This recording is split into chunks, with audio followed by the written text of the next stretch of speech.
इससे पहले कि मैं ये वीडियो शुरू करूं, मैं आप सभी को, जागरूक जनता को बधाई देना चाहता हूं, थैंक्स बोलना चाहता हूं। क्यों? हमने कुछ ही दिनों पहले ईएसआईसी से रिक्वेस्ट करते हुए एक वीडियो बनाया था और उन्हें ये अपील करी थी कि कोविड से होने वाली डेथ को वर्क रिलेटेड डेथ कंसीडर किया जाए ताकि उन वर्कर्स को ईएसआईसी का पेंशन बेनिफिट मिल सके। इसके लिए हमने ट्वीट भी किया था और आप में से बहुत लोगों ने उसे रीट्वीट किया था। और यकीन मानिए दोस्तों, चाहे गवर्नमेंट ने हमारी ना सुनी हो, लेकिन ये बदलाव हो चुका है। अभी जब मैं ये वीडियो शूट कर रहा हूँ, जस्ट ये अनाउंसमेंट आया है और ईएसआईसी ने कोविड से होने वाली डेथ को पेंशन के लिए कंसीडर कर लिया है और उन हजारों वर्कर्स को जिनकी कोविड के कारण डेथ हुई है, उन्हें ईएसआई का पेंशन बेनिफिट अब मिल पाएगा। तो दोस्तों, यही पावर है जब हम साथ में जुड़कर किसी चीज के लिए आवाज उठाते हैं, तो हो सकता है गवर्नमेंट हमारी आवाज़ सुन ही ले। इस वीडियो को भी एंड तक ध्यान से देखिए, क्योंकि इस वीडियो के एंड में भी हम ऐसी ही कुछ कोशिश करेंगे जिसमें मुझे आप सभी का सपोर्ट चाहिए ताकि आप सभी का ही बेनिफिट हो सके। पीएफ डिपार्टमेंट ने एक रीसेंट सर्कुलर जारी किया है। इसमें उन्होंने ये कहा है कि जिन भी मेंबर्स का आधार सीडेड नहीं होगा, यानी आधार की केवाईसी उनके यूएन के साथ नहीं लिंक्ड होगी, उन सभी का अब से 1 जून 2021 से चालान नहीं बनाया जा सकेगा। जी हाँ, अभी तक ये होता था कि एम्प्लॉयर उनका कंट्रीब्यूशन जमा करा पाते थे, चालान दे पाते थे, उनकी पासबुक में अमाउंट दिखता था, लेकिन कई बार विड्रॉल एक्सेट्रा में उन्हें प्रॉब्लम होती थी। अब ये सर्कुलर आया है कि एम्प्लॉयर उनका चालान ही नहीं बना पाएंगे और इसके लिए जिसे जिम्मेदार ठहराया गया है वो है कोड ऑन सोशल सिक्योरिटी का सेक्शन 142। अब ये कोड ऑन सोशल सिक्योरिटी का सेक्शन 142 क्या है? तो बाय द वे मैं आपको बता दूं, पिछले कई सालों से कोड ऑन सोशल सिक्योरिटी के ऊपर काम चल रहा है। इवन ये बिल भी पास हो गया है, लेकिन उसके रूल ऑलमोस्ट 1 साल हो चुका है। ये वीडियो जब मैं बना रहा हूं, उसके रूल्स अभी तक पास नहीं हुए, लेकिन गवर्नमेंट ने उसमें से एक सेक्शन को पास कर दिया। क्यों, उसका रीजन मैं नहीं समझ पा रहा हूं, लेकिन वो सेक्शन ये कहता है कि जब तक एम्प्लॉय के पास आधार कार्ड नहीं होगा तब उसे मेंबर नहीं बनाया जा सकता, ना ही उनके बेनिफिशियरीज जिनके पास आधार कार्ड नहीं हो उन्हें बेनिफिट दिया जा सकता है। आधार कार्ड के बिना किसी भी तरह के cash benefit, medical benefit, gratuity, maternity, pension, कुछ भी एम्प्लॉइज को या उनकी बेनिफिशियरीज को नहीं दिया जा सकता। अब पूरे रूल्स को लागू किए बिना केवल एक ये रूल, जबकि बाकी सारे रूल्स ऑलमोस्ट 1 साल से पेंडिंग पड़े हैं, गवर्नमेंट ने क्यों लागू किया ये मेरे समझ से पड़े हैं, लेकिन इसका इफेक्ट लाखों करोड़ों एम्प्लॉइज पर पड़ने वाला है। तो आइए दोस्तों, आज के इस एपिसोड में समझेंगे कि इस नियम से आपके पीएफ पर क्या फर्क पड़ेगा। अगर आपकी आधार केवाईसी नहीं हो रखी है तो आप उसे किस तरह से कर सकते हो। अगर नेम, डेट ऑफ बर्थ या जेंडर में डिफरेंस होने के कारण आप आधार सीड नहीं कर पा रहे हो तो उसे आपको किस तरह से करेक्ट करना है। और अगर आपने अपनी केवाईसी कर दी है और किसी भी कारण वो पीएफ ऑफिस में अटकी हुई है तो उसकी कंप्लेन आप किस तरह से करेंगे ताकि आपका रिजोल्यूशन जल्द से जल्द हो। दोस्तों, मेरा नाम है ऋषभ जैन, मैं हूं एक 3rd generation labour law consultant और आप देख रहे हैं लेबर लॉ एडवाइजर, हमारे देश का वो चैनल जो एम्प्लॉइज और एम्प्लॉयर्स को बनाता है जागरूक और करता है उनके हक की बात।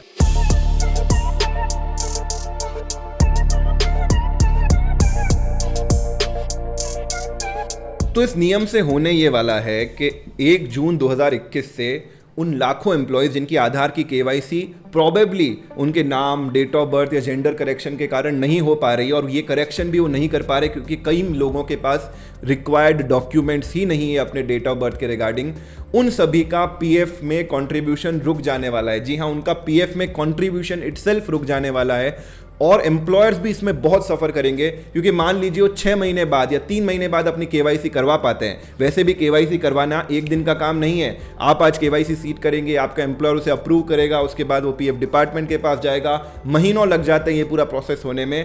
उस महीनों के बाद मान लीजिए आपकी आधार की केवाईसी हो भी जाती है और 2 महीने का आपका कंट्रीब्यूशन, 3 महीने का कंट्रीब्यूशन आपका एम्प्लॉयर बाद में जमा कराता है, तो एम्प्लॉयर को भी इसमें डैमेजेस, पेनल्टी, इंटरेस्ट सभी कुछ लगने वाला है। लेकिन अब ये नियम आ ही गया है तो हमें इसके बारे में बात करनी पड़ेगी और सारे सॉल्यूशन समझने पड़ेंगे। तो दोस्तों, इस वीडियो को समझिए और ध्यान से देखिए। मैं स्टेप बाय स्टेप आपको बताने वाला हूं आधार से रिलेटेड सारे एरर्स और आपको किस तरह से उन्हें रिजॉल्व करना है।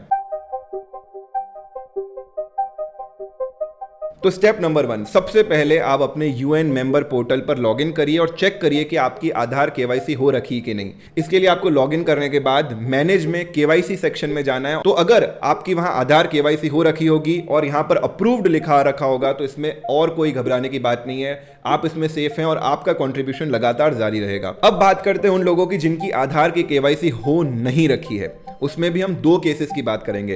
पहले केस में अगर आपका नाम, डेट ऑफ बर्थ और जेंडर तीनों करेक्ट हैं यानी आधार से बिल्कुल मैच करते हैं, तो इस केस में आप ऑनलाइन तुरंत अपनी केवाईसी कर पाएंगे।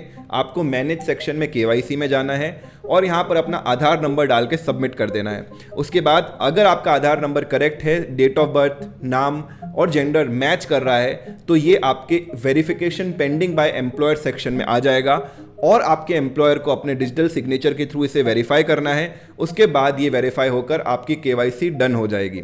इसमें यह भी हो सकता है कि एट प्रेजेंट आप किसी कंपनी में काम नहीं कर रहे हो, उस पर्टिकुलर केस में आपकी जो केवाईसी है आपके जो लास्ट एम्प्लॉयर था उनके पास चली जाएगी और आपका लास्ट एम्प्लॉयर भी अपने डिजिटल सिग्नेचर के थ्रू से वेरीफाई कर सकता है। ये काफी कम लोगों को पता होता है। अब मान लीजिए कुछ ऐसे भी केस हो सकते हैं जिनमें केवाईसी वगैरह सब कुछ हो रखी है, मेंबर के पास अपना यूएन का लॉगिन पासवर्ड भी है और उसका मोबाइल नंबर भी एक्टिव है जो यूएन के साथ लिंक्ड है। उस पर्टिकुलर केस में अगर कंपनी बंद हो चुकी है, एम्प्लॉयर डिजिटल से साइन नहीं कर पा रहा है, तो भी एक ऑप्शन है। आपको इस लिंक पर जाना है और चिंता नहीं करिए, मैं सारे लिंक, सारे फॉर्म्स आपको डिस्क्रिप्शन में दे दूंगा। वीडियो को ध्यान से देखिए, समझिए, फिर डिस्क्रिप्शन चेकआउट कर लेना। आपको डिस्क्रिप्शन में दिए गए इस लिंक पर जाना है। यहाँ पर आपको अपना आधार नंबर डालना है, आपका जो मोबाइल नंबर यूएन के साथ लिंक है उस पर ओटीपी आएगा। बाकी सारी इंफॉर्मेशन आप यहाँ पर फिल करिए और इसे सबमिट कर दीजिए। विद इन 1 डे आपकी आधार केवाईसी हो जाएगी, बशर्ते कि आपका यूएन नंबर मोबाइल से लिंक था, आपका आधार नंबर मोबाइल से लिंक था और वो मोबाइल नंबर आपके पास एक्टिव है। ऐसे बहुत ही रेयर केस होंगे, लेकिन कुछ केस ऐसे भी हो सकते हैं। अब मान लीजिए एम्प्लॉयर अवेलेबल नहीं है और आपने अपना यूएन भी एक्टिव नहीं कर रखा है, आपका मोबाइल नंबर भी लॉस्ट हो चुका है, तो उस केस में दोस्तों कोई भी इजी सॉल्यूशन नहीं है। आपको पीएफ डिपार्टमेंट के चक्कर लगाने के अलावा कोई रास्ता मेरे पास तो नहीं है। अब बात करते हैं उस दिक्कत की जो ज़्यादातर लोगों के साथ होगी। वो अपना आधार इस कारण सीड नहीं कर पा रहे होंगे कि इन तीनों में से कोई एक चीज़ उनकी आधार से मैच नहीं कर रही होगी, या हो सकता है मल्टीपल चीज़ें हों। उनका नाम आधार से मैच नहीं करता है, उनकी डेट ऑफ बर्थ आधार से मैच नहीं करती है और उनका जेंडर आधार से मैच नहीं करता है। एक एक केस को समझते हैं और उसे कैसे रिजॉल्व करना है वो जानते हैं। तो इस केस में आप अपने यूएन मेंबर पोर्टल पर लॉगिन करिए। यहाँ पर मैनेज में मॉडिफाई बेसिक डिटेल्स पर जाइए। अगर आपकी सारी डिटेल्स ऑलरेडी सही थी और आपका आधार लिंक था तो यहाँ पर कुछ इस तरह का एरर आएगा और आप इसमें आगे कुछ नहीं कर पाएंगे। लेकिन अगर आपकी डिटेल्स मिसमैच थी और आपका आधार लिंक्ड नहीं था तो आपको कुछ इस तरह की विंडो दिखाई देगी जिसमें आपके पास आधार सीड करने का, अपना नाम करेक्ट करने का और अपनी डेट ऑफ बर्थ करेक्ट करने का ऑप्शन होगा। आप बोलेंगे अरे ये तो बहुत आसान है, मैं यहाँ पर नाम और डेट ऑफ बर्थ डाल देता हूँ, सबमिट कर देता हूँ और मेरा नाम चेंज हो जाएगा। ऐसा नहीं है, इसमें बहुत सारे रूल्स एंड रेगुलेशन फॉलो होते हैं, इसलिए आपको वो सारे केसेस समझना बहुत इंपॉर्टेंट है। पहले नाम इनकरेक्ट है उसकी बात करते हैं। तो नाम के जो करेक्शन है वो माइनर और मेजर दो कैटेगरी में आते हैं। माइनर करेक्शन बड़ी आसानी से ऑनलाइन हो जाएंगे, मेजर करेक्शन के लिए आपको ऑफलाइन जाना पड़ेगा और उसके लिए बहुत सारे डॉक्यूमेंट प्रूफ भी आपको पीएफ डिपार्टमेंट को देने पड़ेंगे। तो हम माइनर करेक्शंस के एग्जांपल देखते हैं। पहला करेक्शन, अगर आपको अपने नाम को एक्सपेंड करना है, यानी जो पहला लेटर है वो वही रखते हुए उस वर्ड को एक्सपेंड करना है, जैसे आर कुमार को बनाना है रमेश कुमार, तो ये माइनर करेक्शन कंसीडर होगा, ऑनलाइन हो जाएगा और सिर्फ आपके आधार के अलावा कोई भी चीज की रिक्वायरमेंट नहीं होगी। दूसरा है आपकी नाम की स्पेलिंग का चेंज। एज लॉन्ग एज नाम का प्रोनाउंसिएशन चेंज नहीं होता है, जैसे सुनीता को मुझे करना है सुनीता, एच लगाना है, लेकिन प्रोनाउंसिएशन में कोई मेजर चेंज नहीं आया, ये करेक्शन भी माइनर कंसीडर होगा, ऑनलाइन हो जाएगा, सिर्फ आधार से हो जाएगा। तीसरा एग्जाम्पल, अगर नाम के बीच में कोई एडिशनल अक्षर लगाना है जो कि आपके फादर या आपके हस्बैंड का नाम हो सकता है, या फिर ये मिडिल नेम आपको हटाना है अपने आधार से मैच करने के लिए, तो वो भी एक माइनर करेक्शन कंसिडर किया जाएगा, जैसे कि सुनीता कुमार को बनाना है सुनीता रमेश कुमार। चौथा माइनर करेक्शन मैरिड फीमेल्स के लिए है। अगर वो शादी के बाद अपना सरनेम चेंज करना चाहती है तो वो भी माइनर करेक्शन कंसिडर किया जाएगा, जैसे कि सुनीता कुमार को मान लीजिए सुनीता शर्मा करना है, तो ये ऑनलाइन हो जाएगा और केवल आधार के बिहाफ पे हो जाएगा। अब समझते हैं मेजर करेक्शन क्या है। मेजर करेक्शन है कि मान लीजिए रमेश कुमार नाम है, उसे आपको सुरेश कुमार करना है या कंप्लीटली चेंज कर देना है, तो ये मेजर करेक्शन आप ऑनलाइन बिल्कुल नहीं कर सकते। आप चाहे ऑनलाइन इसे अप्लाई कर दें, लेकिन ये आपका रिजेक्ट होने ही वाला है। आपको ये ऑफलाइन अप्लाई करना पड़ेगा, एक जॉइंट डिक्लेरेशन फॉर्म बनाना पड़ेगा जिसमें आपका इनकरेक्ट और करेक्ट नेम एम्प्लॉयर के सील और सिग्नेचर के साथ, उसके अलावा ये जो लिस्ट ऑफ डॉक्यूमेंट है, ये सारे डॉक्यूमेंट्स आपको एम्प्लॉयर के सील और सिग्नेचर के साथ पीएफ डिपार्टमेंट में सबमिट करने होंगे। उसके वेरिफिकेशन के लिए ओरिजिनल डॉक्यूमेंट भी पीएफ डिपार्टमेंट मंगवा सकता है और ये प्रोसेस बिना फॉलोअप के हार्डली कंप्लीट होता है, आपको इसके लिए बहुत मेहनत करनी पड़ेगी। अब बात करते हैं डेट ऑफ बर्थ में करेक्शन की। डेट ऑफ बर्थ में करेक्शन के भी दो केस हो सकते हैं। तो अगर आपका डेट ऑफ बर्थ करेक्शन 3 साल से कम है, फॉर एग्जाम्पल 1/1/1990 को करना है 1/7/1992, तो ये 2.5 साल का ही डिफरेंस हुआ, तो इस केस में माइनर करेक्शन माना जाएगा, ऑनलाइन हो जाएगा और केवल आधार के बिहाफ पे हो जाएगा।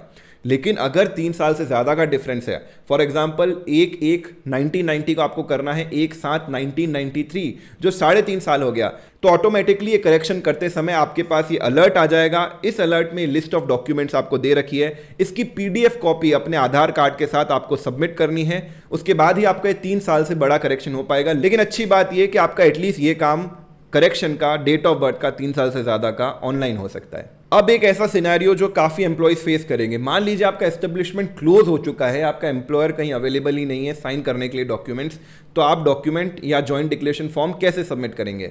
तो उस पर्टिकुलर केस में आपके सारे जो डॉक्यूमेंट्स हैं वो आप एक गजेटेड ऑफिसर से साइन करवा सकते हैं, उसे भी PF डिपार्टमेंट एक्सेप्ट करेगा इन द केस के एस्टेब्लिशमेंट आपका क्लोज हो चुका है। अब बात करते हैं कि अगर जेंडर या फिर फादर नेम या इसके अलावा कोई डिटेल आपको चेंज करनी है तो वो आप कैसे कर सकते हो। उसके लिए जैसा मैंने पहले बताया था, एक जॉइंट डिक्लेरेशन फॉर्म नाम की चीज़ होती है जो कुछ इस तरह का दिखता है। इसमें जो फील्ड्स है आप अपने हिसाब से बदल सकते हो। फॉर एग्जाम्पल अगर आप फादर नेम और अपना जेंडर, ये दो ही चीज़ चेंज करना चाहते हो तो यहाँ पर केवल 2 ही फील्ड रखिए और उसके अंदर आप अपना रॉन्ग नेम और करेक्ट नेम लिखिए। इसमें नीचे आपको एम्प्लॉयर से सील और सिग्नेचर करवा कर साथ में जो भी आपको प्रूफ लगाने हैं, जैसे कि आधार कार्ड की कॉपी, डेट ऑफ बर्थ की कॉपी एटसेट्रा, ये सारे प्रूफ लगाकर आप डिपार्टमेंट को देंगे तो आपके जेंडर और फादर नेम जैसे करेक्शन हो सकते हैं। लेकिन ये केवल और केवल ऑफलाइन है, ऑनलाइन इसका कोई सॉल्यूशन नहीं है। अब बात कर लेते हैं कि आपने अपने बेसिक करेक्शन ऑनलाइन सबमिट कर दिए हैं, आपके एम्प्लॉयर ने डिजिटल से भी अप्रूव कर दिया है, लेकिन डिपार्टमेंट के पास ये वेरिफिकेशन के लिए लॉन्ग टाइम से पेंडिंग है, 15 दिन से ज़्यादा पेंडिंग है, या फिर आपका जो करेक्शन है वो रिजेक्ट कर दिया है इवन दो आपने रिलेवेंट डॉक्यूमेंट लगाए थे, तो इस केस में आप क्या करेंगे? और यकीन मानिए दोस्तों, हमने भी जो एक केस आपको एग्जाम्पल के लिए बताया है, इसने अपना डेट ऑफ बर्थ का सर्टिफिकेट और अपने आधार कार्ड की कॉपी दोनों लगाई है जिसमें इसकी जो डेट ऑफ बर्थ है वो करेक्ट मेंशन्ड है, उसके बावजूद इसे रिजेक्ट किया गया है। अब इस केस में एम्प्लॉय क्या करेगा? तो आपको स्टेप 1, सबसे पहले तो आपको ये एप्लीकेशन फिर से लगानी है। एप्लीकेशन लगाने के बाद जो ये रेफरेंस नंबर है इसे आपको नोट कर लेना है। इसे नोट करते हुए आपको एक PF ग्रीवेंस फाइल करनी है जो PF ग्रीवेंस पोर्टल पर फाइल होती है। तो आप इस पोर्टल पर आकर अपनी ग्रीवेंस फाइल करिए। ग्रीवेंस में आप क्लियरली लिखिए कि मैंने पिछली एप्लीकेशन लगाई थी जिसमें इवन दो मैंने डेट ऑफ बर्थ और बाकी प्रूफ लगाए हैं, मेरी करेक्शन रिक्वेस्ट रिजेक्ट कर दी गई है, मैं फिर से ही अप्लाई कर रहा हूं जो ये नंबर है, कृपया मेरा सॉल्यूशन तुरंत करिए। तो मैक्सिमम लोगों के लिए रीअप्लाई करने के साथ साथ ग्रीवेंस लगा देते हैं तो करेक्शन हो जाएगा। अब मान लीजिए उसमें भी आपकी दाल नहीं गल रही है, उसमें भी काम नहीं हो रहा है, इवन दो आप सभी जगह करेक्ट हैं, तो इसकी आप कंप्लेन कर सकते हैं सेंट्रल गवर्नमेंट को, जो पोर्टल कहलाता है CP ग्राम्स। CP ग्राम्स पर ड्रॉप डाउन में आप PF डिपार्टमेंट सेलेक्ट करिए और अपनी कंप्लेन रजिस्टर कर दीजिए। तो यहाँ पर मिनिस्ट्री के थ्रू PF डिपार्टमेंट के पास ये केस आएगा और आपका काम जल्दी होने की संभावना बढ़ेगी।